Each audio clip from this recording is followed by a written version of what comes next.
Hi, and welcome to Umbrella Pharmaceuticals. We're excited to have you join our growing family of scientists, researchers, and highly replaceable lab assistants. At Umbrella, our mission is simple: advancing pharmaceutical innovation for the betterment of mankind, and occasionally creating biological weapons capable of destroying entire cities. But mostly the first one. As a valued Umbrella employee, you may encounter the following during your workday: unstable viral samples, unexpected mutations, large humanoid creatures breaking through reinforced laboratory walls. If you encounter any of these situations, please remain calm and remember the Umbrella motto: document everything before running. If a bioweapon breach occurs, please follow these simple safety procedures. Step 1. Alert security. Step 2. Seal the laboratory. Step 3. Begin screaming. In the unlikely event that the facility becomes overrun with experimental organisms, please proceed to the nearest evacuation route. Or at least attempt to. Umbrella Pharmaceuticals. Advancing science. Ignoring the consequences. And definitely not responsible for the destruction of Raccoon City.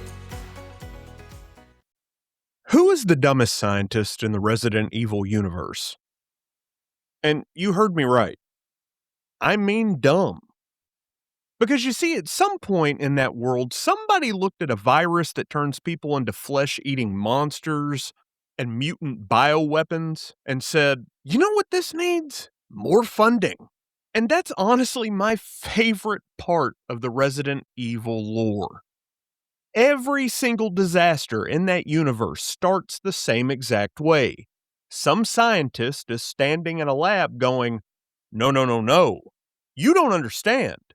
This time it's different. This time we can control it. And then about 10 minutes later, the entire facility is on fire and something with tentacles is smashing through a wall. Like, if you really step back and look at the Resident Evil timeline objectively, it's basically just 30 years of scientists making the same exact bad decision over and over again. Different viruses, different parasites, different organizations, but always the same exact thought process. Yeah, we know the last one destroyed an entire city, but just hear me out.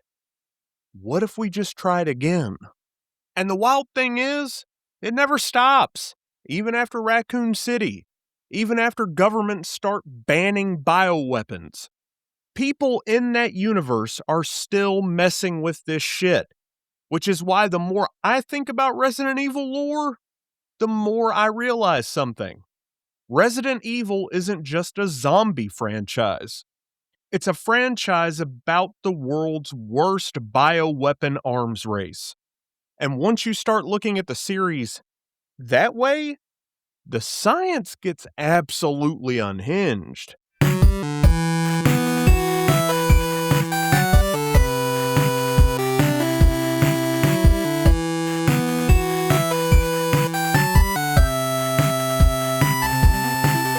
Hey, welcome to, or welcome back to, the Average Joe Nerdcast.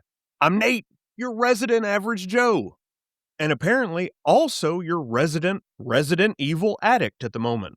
Because if you thought after my, let's call it a review, not review of Resident Evil Requiem that I'd be done with Resident Evil for a little bit, oh no. No. With 3 playthroughs already under my belt and currently knee-deep in an insanity difficulty run that is actively ruining my sleep schedule, we are just getting started, baby. Because the deeper I get into this franchise again, the more I start remembering something that makes Resident Evil so completely fascinating. And it's not just the zombies.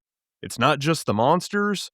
It's the absolutely unhinged science behind, well, all of it. Because the more you dig into Resident Evil lore, the more you realize this series is basically 30 years of scientists making the worst possible decisions in human history. And somehow, they keep finding new ways to make things even worse. So on today's episode, we're going to nerd out just a little bit about that side of the franchise: the viruses, the monsters, and the absolutely ridiculous bioweapon arms race that basically defines the entire Resident Evil universe. Let's get into it.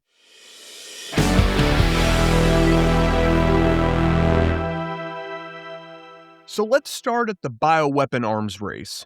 When most people think about Resident Evil, they think about the zombies, which is completely fair. Zombies are the mascot of the franchise at this point in time. But the more you dig into the lore, the more you realize something else. Resident Evil isn't really about the zombies. Zombies are just the side effect. The real story of Resident Evil is a bunch of corporations, scientists, and shady government programs all trying to build the ultimate biological weapon, and repeatedly proving they absolutely should not be trusted with that responsibility. Like, imagine the board meetings in the Resident Evil universe. Some guy walks in with a presentation and goes, "All right, team, so the last virus turned an entire city into undead cannibals. And instead of shutting the project down immediately, someone at that table goes, okay, but what if the next one is controllable?" That's the Resident Evil scientific method. Step 1, create a horrifying virus. Step 2, inject it into something. Step 3, it mutates into a nightmare. Step 4, write a research memo about it that our reluctant heroes later on will find next to your corpse. Step 5, the monster escapes. Step 6, repeat the process somewhere else. And the craziest part is the series actually leans into this. Because once the original outbreak happens, the world of Resident Evil basically realizes something terrifying. Bioweapons are real now, and that means everybody wants one. Corporations want them, black market groups want them, military organizations want them. Suddenly, viruses and parasites aren't just experiments anymore. They're weapons technology, which turns the entire Resident Evil universe into this weird biological Cold War where everyone is racing to build the next monster before someone else can. And every single time somebody thinks they've perfected the formula, biology reminds them that evolution does not care about your lab notes. And this is where Resident Evil really separates itself from most zombie stories. Because once the viruses start mutating, the monsters, well, they get really weird.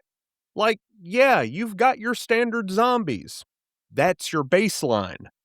But Resident Evil very quickly moves past the walking corpse phase and into full-blown biological nightmare territory. And the first time the series really shows you that is with the Tyrants. Now, the Tyrant program is one of those ideas that probably sounded amazing in a lab meeting. All right, guys, hear me out. We take the T-virus, we inject it into a host that can survive the mutation, and we create the ultimate super soldier. Cool idea, right? Except the result is a 9-foot-tall trench coat wearing monster that smashes through walls like the Kool-Aid Man. Which already feels like a pretty strong indicator that maybe the experiment didn't go as planned. But instead of stopping there, Resident Evil scientists do what Resident Evil scientists always do. They double down. And that's when you get the Nemesis. Now, Nemesis is basically what happens when someone looks at a tyrant and says, okay, but what if we made it smarter? Which is already a terrifying sentence, because now you're not dealing with a big monster that wanders around randomly. You're dealing with a monster that can track specific targets, which is why Nemesis in Resident Evil 3 feels so stressful when you play it, because he's not just popping up randomly. He's actively hunting you. He shows up in places you thought were safe. And suddenly, every single time you hear those loud footsteps, you're just like, fuck, he's found me again. which is honestly one of the most effective horror mechanics the series ever introduced. Then we get to one of the most unsettling enemies in the entire franchise, the Regenerators. Now, if you've played Resident Evil 4, you know the moment you first encounter one. You hear that breathing first. And it's not like aggressive monster breathing, it's like this weird, almost like a wheezing sound, which immediately triggers the "I do not like this" part of your brain. And then you start shooting the thing, and it just keeps coming. Because you see, the parasites inside it allow its body to constantly regenerate damage. So unless you destroy those parasites specifically, the monster literally will not stop getting back up, which is one of those moments where the game forces you to go, "Oh, this is a completely different kind of problem." You can't just brute force your way through it. You have to understand the biology first. And that's something Resident Evil actually does really, really well. The monsters aren't just enemies, they're science experiments that went horribly wrong. Or completely right, depending on if you're the organization that's buying them. Then the franchise gets even stranger with the mold in Resident Evil 7 Biohazard, because this infection doesn't behave like a virus at all. It spreads like a fungus, which means the infection can literally grow through structures like roots. And the creatures it produces, the molded, are these dark, tar-like monsters that feel completely different from your traditional zombies. But the part that really makes the mold creepy is the lore behind it, because the mold can store memories, which means it can essentially recreate people. And that's where Resident Evil starts drifting into some really weird existential horror territory. Because now the infection isn't just killing people, it's copying them, which raises some very uncomfortable questions about identity. And honestly, that's probably the moment where the Resident Evil science officially went from dangerous to completely unhinged. And when you start looking at all of these monsters together, you start to realize something. Every single one of them came from the same exact place. A scientist thinking, "I can control this." Which brings us to something that might be my favorite part of Resident Evil lore. Because when you look at the viruses themselves, some of them are absolutely ridiculous. Because if you line up all the different infections in this franchise and just look at them from a scientific perspective, it kind of feels like every researcher in the Resident Evil universe skipped the class called "Maybe Don't Do That." Like, imagine the lab notes in these facilities. Day 1, virus shows signs of aggressive mutation. Day 2, subject grew 3 extra limbs. Day 3, subject escaped containment and ate Steve from accounting. And instead of shutting the entire project down, someone writes, "Further testing required." That's basically Resident Evil science in a nutshell. So, everything in Resident Evil basically starts with something called the progenitor virus.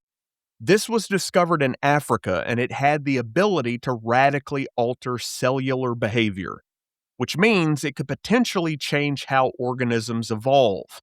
Now, that's the kind of discovery that in real life would probably trigger about 15 ethics committees and a bunch of government agencies. But the fine folks over at the Umbrella Corporation looked at it and said, "You know what this needs? A weapons division." Which is honestly the most Resident Evil decision imaginable. And from that research comes the infamous T virus. This is the one that turns people into the classic zombies. But here's the part that makes the T virus so interesting from a lore perspective. It doesn't affect everyone in the same exact way. Some hosts, they become zombies, while others mutate into giant monsters. Some develop strange physical abilities, which means Umbrella wasn't just creating an infection, They were experimenting with forced evolution. And that's a terrifying concept when you really think about it. Because evolution normally takes hundreds, if not thousands, of years. Resident Evil scientists were basically trying to do it over a weekend. And then someone had the brilliant idea of improving the formula. Enter the G virus from Resident Evil 2. Now, this one is terrifying because it doesn't just mutate the host once, it keeps going. You damage the creature, it mutates. You damage it again, it mutates again. It's basically evolution with the fast forward button stuck, which is why G virus monsters just keep becoming more grotesque every single time you encounter them. At that point, you're not just fighting a monster anymore. You're fighting a biology experiment that refuses to stop evolving. Then the franchise throws a curveball with Las Plagas, first introduced in Resident Evil 4. Now, this one isn't even technically a virus. It's a parasite, which means instead of turning people into mindless zombies, it hijacks the nervous system. So infected hosts can still move normally. They can still use weapons. They can still coordinate attacks, which is honestly way, way scarier, because now the infected aren't just wandering around. They're hunting you. Then the series gets extremely strange with the mold introduced in Resident Evil 7. Instead of spreading through blood like a virus, this infection spreads like a fungus. And the monsters it creates, the molded, are these dark, tar-like creatures that almost feel like something out of a nightmare. But the really creepy part of the mold lore is that it can store memories, which means the infection can essentially recreate people. So now the horror isn't just biological, it's psychological, because the infection might still know who you are. And that, my friends, is deeply unsettling.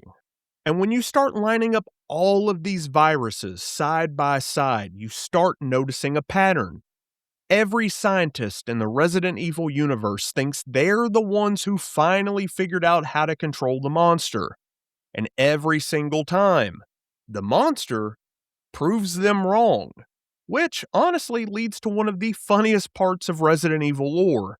Because when you look at the history of these experiments, the scientists might actually be the dumbest characters in the entire franchise. And I mean scientifically irresponsible on a level that should probably revoke your lab privileges permanently. Because if you go through the timeline of this series, there's a very clear pattern. Scientist discovers terrifying virus. Scientist experiments with terrifying virus. Terrifying virus mutates. Scientist writes notes about mutation. Mutation escapes the lab. Entire facility explodes. And somehow, the very next scientist finds the research and goes, "Hey, you know what we should do? Continue the project." That's basically the Resident Evil scientific method. And one of the recurring ideas in the series is this belief that if they just find the right host, the virus will become controllable, which is how you end up with experiments just like the Tyrant program. The idea was simple: create a super soldier, stronger than your base level human, harder to kill, capable of following orders, which sounds like a military dream project. Except the part where you're injecting experimental mutagenic viruses into people and hoping they don't turn into a rampaging monster. Which, spoiler alert, they always do. And that's why tyrants keep smashing their way out of labs like biological Kool-Aid men. Then someone else had an even better idea. Hey, what if the monster was more intelligent? Which is how we end up with things like the Nemesis. Instead of just making a giant bioweapon, Umbrella adds a parasite that improves its intelligence. Now the monster can track targets, follow commands, adapt to any and every combat situation, which sounds great until the monster decides it doesn't feel like following orders anymore. At which point, you've just created a superpowered hunter that knows exactly how to find you, which is basically the worst possible outcome for everyone involved. And another favorite Resident Evil research strategy is what I call the "hey, let's just see what happens" method. Something mutates, And instead of immediately destroying the sample, the scientist decides to observe it. Oh, the subject grew claws and ate the containment team? Fascinating. Let's continue monitoring it. Which is exactly how every single lab in this series eventually ends up overrun with monsters. Because curiosity consistently beats common sense. And honestly, one of my favorite parts of Resident Evil games has always been the lab journals. Because you can literally read the moment when the scientist realizes they have made a horrible mistake. The notes start out very professional. Subject shows promising signs of mutation. Then just a few entries later, it's like, mutation is becoming unstable. And by the final note, it's basically, oh God, what have I done? Which is honestly the most realistic part of the entire series. So between the viruses and the scientists making these decisions, you start to see the bigger picture of Resident Evil. This franchise isn't really about zombies. It's about what happens when humanity starts treating biology like a weapons program. And that's why every outbreak in the series escalates so damn quickly. Because once one group creates a virus, everyone else wants one too. Which turns the entire Resident Evil universe into something like a biological arms race. So hey, let's do a fun question. Let's say hypothetically one of the Resident Evil viruses existed in reality. Which one would actually be the worst? And I mean the true nightmare scenario. Because when you look at them side by side, they're all horrifying in completely different ways. So let's start with the obvious one, the T virus. Now, the reason zombie outbreaks are such a staple in horror fiction is because they're terrifying on a societal level. They spread incredibly fast. They collapse infrastructure. They overwhelm emergency response systems. And once a city starts falling apart, it's almost impossible to contain. And that's exactly what happens in the Raccoon City outbreak. But here's the interesting thing. From a survival perspective, classic zombies might actually be the least terrifying scenario in all of Resident Evil. And here's why. They're incredibly slow. They are predictable. And they're not very coordinated. Which means if you're smart, you're cautious, and just a little lucky, you might survive. Now compare that to something like Las Plagas. This one might actually be worse, because infected hosts still function just like people. They can plan, they can communicate, they can set traps, which means suddenly you're not just dealing with a chaotic outbreak, you're dealing with an organized hostile force. And that's a much scarier survival scenario, because strategy beats panic every single time. Then there's the G virus. And this one might actually be the scariest from a biological standpoint, because it does not stabilize. It just keeps mutating, which means every infected creature becomes a completely unpredictable nightmare. You might think you've killed it, and then it evolves into something much, much worse. That's not an outbreak anymore. That's a biological experiment that refuses to stop. And then we have the mold from Resident Evil 7. Now, this one is the one that personally freaks me out the most, because it behaves like a fungal network, which means it spreads quietly, through structures, through environments, through entire buildings, and if the lore is correct, it can replicate people, which means the infection could potentially be standing right in front of you, and you wouldn't even know it. That's some invasion of the body snatchers level of nightmare fuel. So if I had to pick the worst one, honestly, it might be the mold. Because the zombie outbreak you can see coming, the parasite infection you can fight, but a fungal network that spreads silently and copies people, that one feels like the most hopeless scenario. And when you step back and look at all of these viruses together, you realize something about Resident Evil. The monsters, yes, they may be terrifying, but the real horror of the series has always been the science. Because every one of these disasters started with someone thinking, I can control this. And every single time, they couldn't. So here's something I've always respected about Resident Evil as a franchise. It refuses to stay the same. And honestly, that's probably the reason it's still around after almost 30 years. Because most long running franchises eventually fall into one of two traps. They either A, change too much and lose their entire identity, or B, refuse to change at all and become stale. Resident Evil somehow manages to walk that tightrope perfectly balanced. And it's honestly kind of impressive when you look at the timeline. The early games were pure survival horror, limited resources, limited saves, tight environments. Everything about those games was designed to make you feel vulnerable, which is why those early entries created so much tension. You never felt 100% comfortable. You were always just one bad decision away from disaster. Then the franchise pivoted hard, starting with Resident Evil 4. Suddenly, the camera changed, the pacing changed, combat became more aggressive, and for a lot of players, that game became their entry point into the entire series. But what's interesting is that even though the tone shifted toward action, the horror never completely disappeared. You were just better equipped to deal with it. Then the series leaned a little too hard into the action side, and Capcom clearly realized it, because the franchise eventually made a huge pivot back towards horror with Resident Evil 7, which brought the series back to its roots. Claustrophobic environments, psychological horror, limited resources, and suddenly, Resident Evil felt truly scary again. And now the modern Resident Evil era is basically a blend of everything the franchise has experimented with. Classic horror tension, modern gameplay mechanics, deep lore callbacks for longtime fans. And that's honestly what makes this franchise so much fun to revisit, because it's constantly evolving, just like the viruses in the story. Which, now that I think about it, might actually be the most Resident Evil metaphor possible. So when you zoom out and you look at Resident Evil as a whole, it's kind of amazing that the series has managed to stay relevant for this long. From different gameplay styles to different monsters and completely different outbreaks.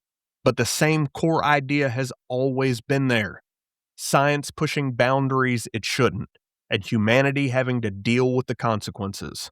And that's why I can't say this enough. After almost 30 years, us fans, we're still showing up for all of it. New games, remakes, spin-offs, experiments. And all of us fans, we're still here. Which honestly says a lot about how strong this franchise really is. Because like I've said a few times now, especially with horror franchises, they tend to burn out after a while. They can get repetitive. The formula can become stale.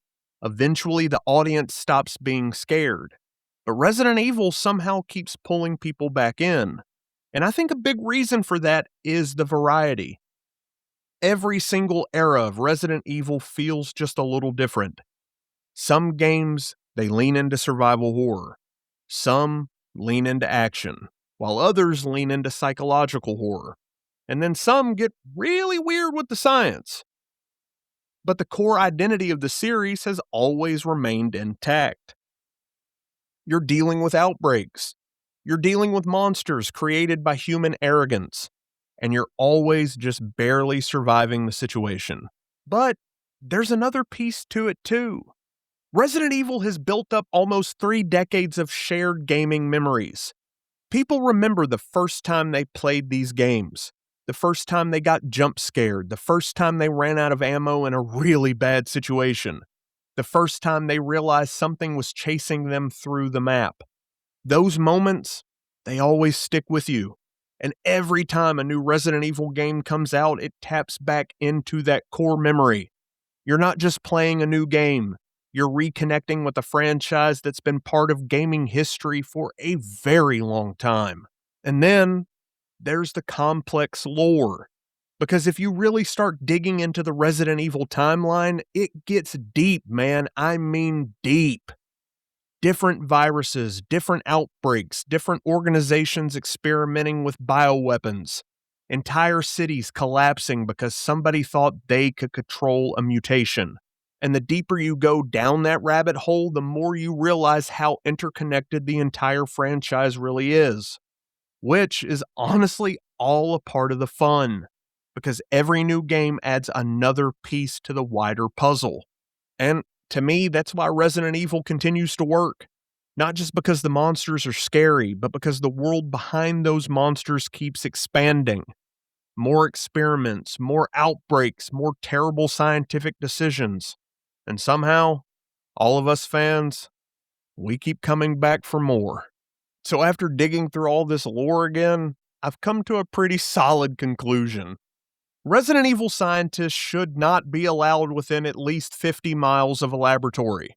Like if the Resident Evil universe had an HR department, every single one of these people would have their security badge revoked immediately. Oh, you discovered a virus that mutates living organisms? Cool.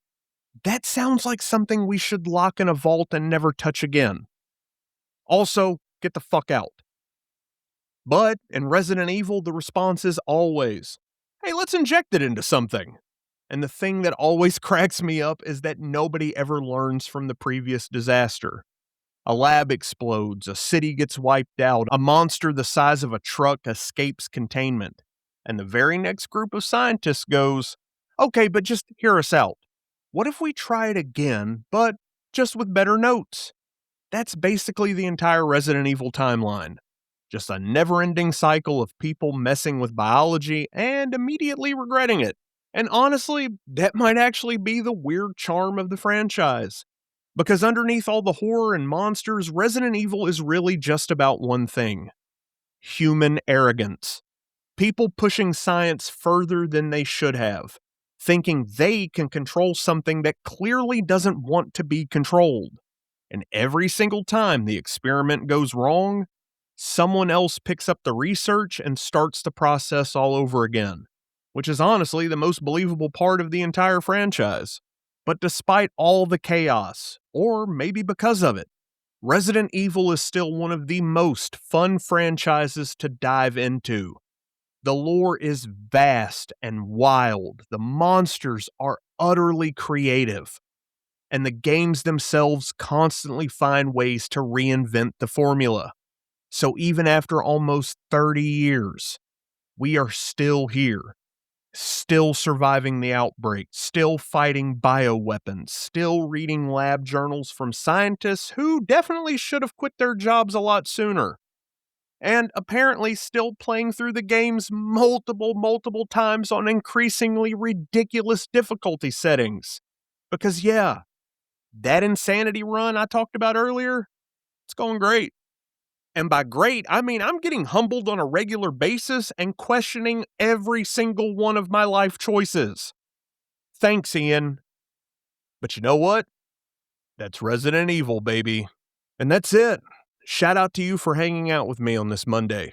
I know this one was a little bit of a Resident Evil lore rabbit hole, but honestly, that's part of the fun with this franchise. The deeper you dig, the more ridiculous and completely awesome the science and world building gets. And clearly, I'm not done with Resident Evil yet. 3 playthroughs down on Resident Evil Requiem, currently fighting for my life on this insanity difficulty run, which at this point feels less like a video game and more like Capcom personally testing my mental health. But I want to hear from you. Head over to Facebook and jump into the lobby, the Average Joe Nerdcast private Facebook group, and let's keep this conversation going. Tell me, which Resident Evil virus would actually be the worst to experience in real life? Classic T-virus zombie outbreak, Las Plagas, the mold, or something even more horrifying from the series? And while you're there, if you're enjoying the show, do your boy a solid. Wherever you're listening, leave a rating, leave a 5-star review, and share the podcast with another nerd in your life. That's how the show grows, and that's how the lobby grows. And honestly, that's how we keep this whole nerdy little community rolling right along. I'll drop the link to the lobby in the show notes, or, like I said, you can head straight over to Facebook, and in the search bar, just search Average Joe Nerdcast, the lobby, and you will find the page. Now, before I really get out of here, shout out time. Shout out to my player too. All this time together and still putting up with my nonsense, my late night recording sessions, and my very real current Resident Evil obsession. Love you. And of course, shout out to the Natipedia of the Resident Evil world himself, my brother Ian, my brother in nerd culture, my challenge arena partner, and the guy who's probably going to hear this episode and immediately call me and say something like, "Hey man, you forgot about the T-Abyss virus," or El Gigante. Which, honestly, fair. And of course, shout out to all of you over in the lobby. The community, the comments, the discussions, the memes. That's what makes doing this show so much fun. All right, that's going to do it for this episode of the Average Joe Nerdcast. Until next time, stay gold, nerd bold, and I'll catch you on the next one. All right, this is research log number 47. Dr. Harold Whitaker, senior virologist for Umbrella Pharmaceuticals. Just making a quick note for the record. So the new viral strain we've been testing appears to cause, aggressive mutation. The test subject has grown several additional limbs, which is scientifically fascinating. Unfortunately, the subject has also escaped containment and eaten 2 members of the security team. So we may need to revisit the containment protocols. But on the bright side, the mutation process is incredibly fast, which could make this strain very promising for military applications. I'm going to continue observing the subject for... Okay, that sounded very expensive. Hold on. Oh no. Oh, that's not good. The subject has figured out how to open doors. I repeat, the subject has figured out how to open... Umbrella Pharmaceuticals. Advancing science, probably too far. Game over.